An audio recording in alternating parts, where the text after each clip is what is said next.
Estamos de volta aqui no Papo com Ela e hoje a gente fala sobre as transformações que acontecem na vida de um casal, né, que resolve ter filhos. E para isso a gente recebe aqui no Papo com Ela o psicólogo Frederico dos Santos Pimentel e a jornalista Beatriz Saturnino. Muito obrigada por terem aceitado o nosso convite. Obrigada eu. Eu agradeço. Frederico, muito se fala do momento em que esse casal decide ter um filho, ou às vezes é pego de surpresa pela concepção de uma criança.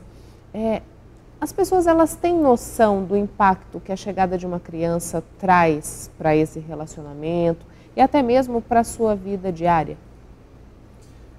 Olha, eu vejo de duas formas isso, né? Depende muito do seio familiar desse casal, né? Então nós estamos falando de duas pessoas que se unem, né? E essas duas pessoas, elas teriam um seio familiar específico de cada uma, né? E existe essa união. Essa experiência de vida que elas têm, independente se é algo programado ou se é algo às vezes pego de surpresa, é o que vai trazer uma relação extremamente vivencial, né, na gestação e na questão do nascimento dessa criança, né? Então existe todo um processo emocional, um processo mental que esse casal ele vai vivenciar dia após dia, né? E é muito importante que esse casal eles se atentem nesse dia a dia de forma encorajadora, sabe? De estar participando desse processo de mudança, né? E dependendo da demanda, das questões que vão lhe acontecendo no dia a dia, né? Tanto a fisiológica para a mulher, quanto a mental também para a mulher e para o homem que está ali acompanhando a sua parceira.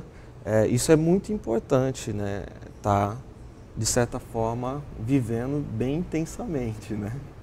Beatriz, a Beatriz, gente, ela é mãe de uma criança de 3 anos e 8 meses, que se chama Fernando, e ela é casada com o Tiago. Eu queria que você pudesse contar um pouquinho pra gente, Beatriz, como foi a experiência de trazer o Fernando, né? Como foi passar pela gestação e como foi efetivamente se adequar a essa nova rotina. Então, minha gestação ela foi muito tranquila, né? Eu trabalhei até a última semana. Eu sou jornalista cultural há uns 15 anos e trabalho também com a política. Uhum.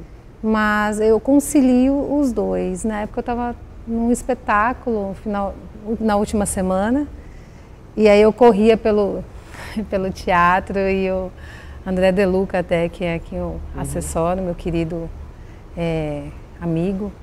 Eu corria pelas escadas, ele falava, você vai ter filho aqui, enfim. Então foi muito tranquilo. E eu acreditava que quando eu tivesse o Fernando, ia ser tranquilo, a amamentação ia ser tranquila, tudo ia fluir assim, tão bonito quanto foi a minha gravidez, né? Eu não tive... Foi muito bom o período da gestação.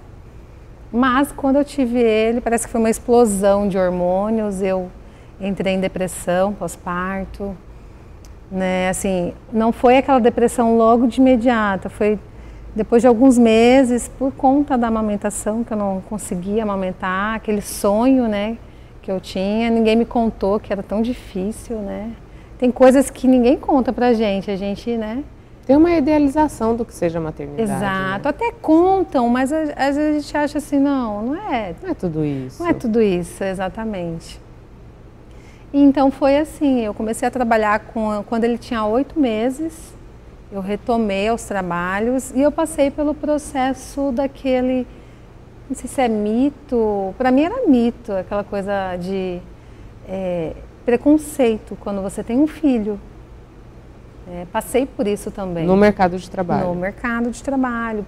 Por mais que seja ágil, assim, que eu seja dinâmica, que eu tenha toda a boa vontade no trabalho, de não faltar, eu nunca faltei, né, ao trabalho, nem quando eu estava doente ou dor de cabeça ou algo assim, eu sempre fui muito prática para isso, né? Sempre busquei fazer e eu nunca imaginei que isso ia acontecer comigo. E eu sofri preconceito com relação a isso. Como que você percebeu isso? Ah, tá, né? Você tem filho, né? Com relação à questão, quando eu fui ir para uma nova etapa de um outro trabalho, só que eles perceberam que eu não seria adequada para eles, porque teria que ter viagens, né?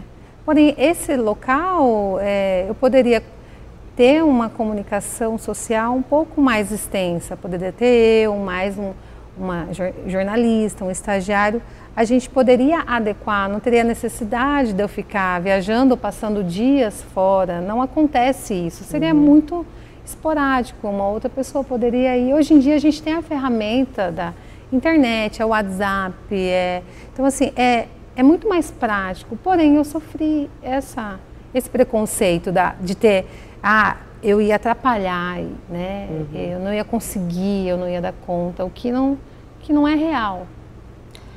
Frederico, pegando esse gancho do que a Beatriz diz, ela falou, eu achei que eu não passaria por uma depressão pós-parto, eu não achei que eu sofreria algum tipo de restrição no mercado de trabalho pelo fato de ter me tornado mãe. Existe uma preocupação de haver um preparo emocional para a chegada do filho, né? De haver um preparo para lidar com as mudanças que acontecem, ou isso não é uma preocupação recorrente? Existe sim, existe, e isso deveria, de certa forma, ser aberto a todas as mulheres que têm esse desejo, que têm esse projeto de vida, né? Existe uma questão de pré-natal, né? De senso comum, todos entendem que quando uma mulher está gestante, ela precisa se preparar de forma fisiológica, né? Ela precisa ter uma alimentação adequada, ela precisa ter uma atividade física adequada, enfim, né? Mas ninguém às vezes orienta essa mulher, ou todas as mulheres, que precisa haver também como se fosse um pré-natal da sua saúde mental para isso, né? Porque existem vários estudos que falam dessa mudança e dessas questões emocionais e mentais, né?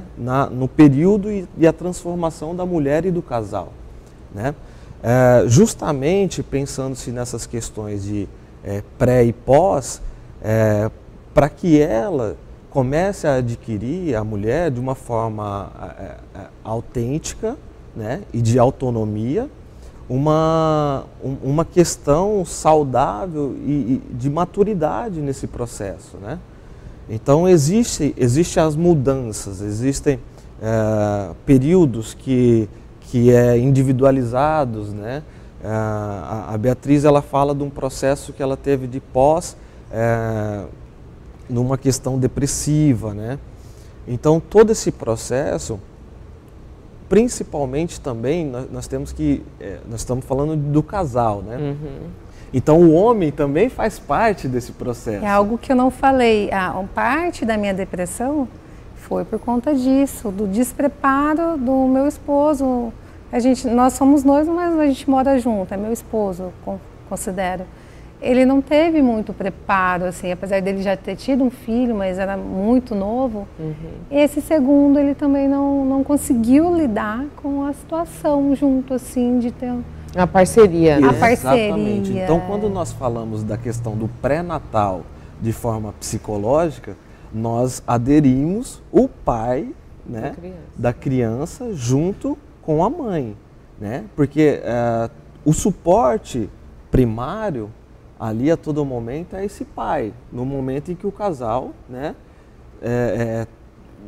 tá junto, né? Uhum. Já às vezes quando existe uma gravidez indesejada, quando existe uma outra forma de relação dessas duas pessoas, nós também fazemos questões que tanto o pai quanto a mãe, mesmo às vezes não tendo um processo ali de união, eles também façam parte desse pré-natal, né? Para que o que acontece? A mãe, às vezes, no primeiro trimestre, na gestação, ela ainda não tem identificada a relação dela com o bebê que está sendo gerado.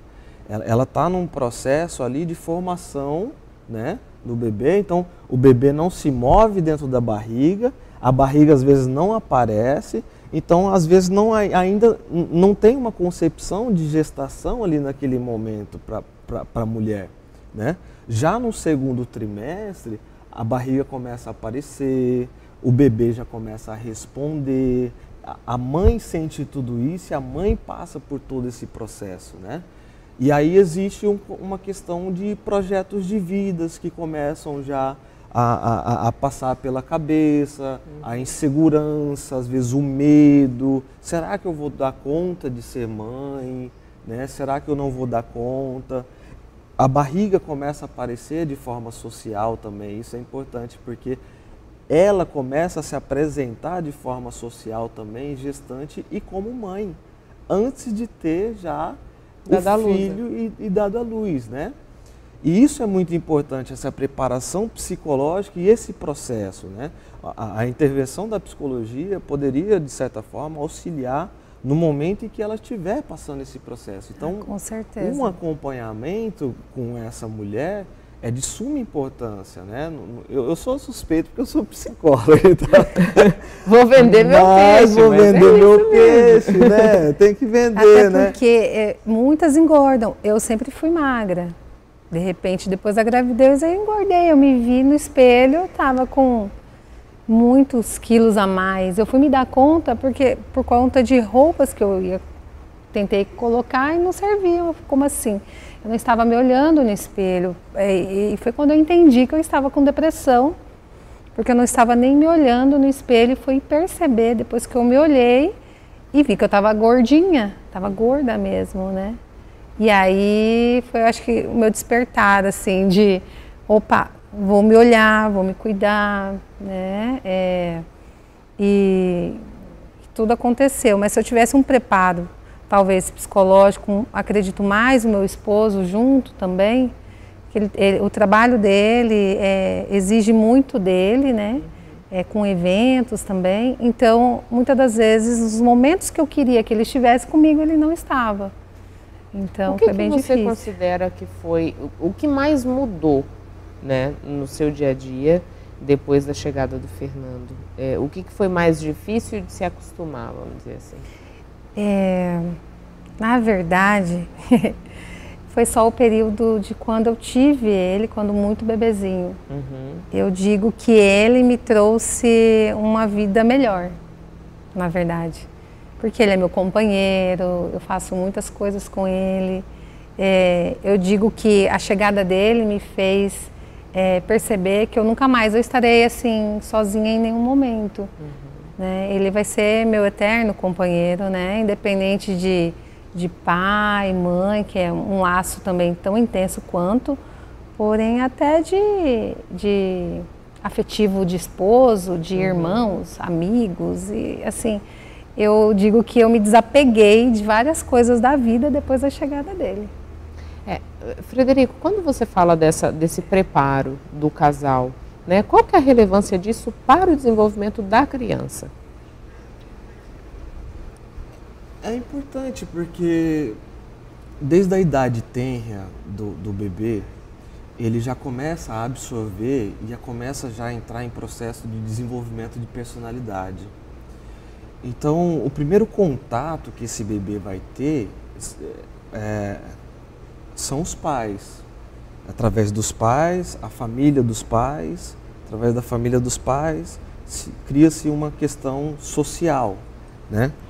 E é muito importante essa preparação dos pais, justamente para que às vezes consiga, de certa forma, transparecer isso para a criança de forma madura, de forma autêntica, né? Porque tanto a insegurança quanto a segurança, isso vai ser passado para a criança, né? Então ele vai ter os primeiros contatos de segurança e de insegurança através do pai e da mãe, né? Então essa preparação psicológica é o que traz uma maturidade num desenvolvimento ali de criação importantíssima para justamente transparecer isso na criança, né? A gente vai num breve intervalo comercial e volta daqui a pouquinho, não sai daí.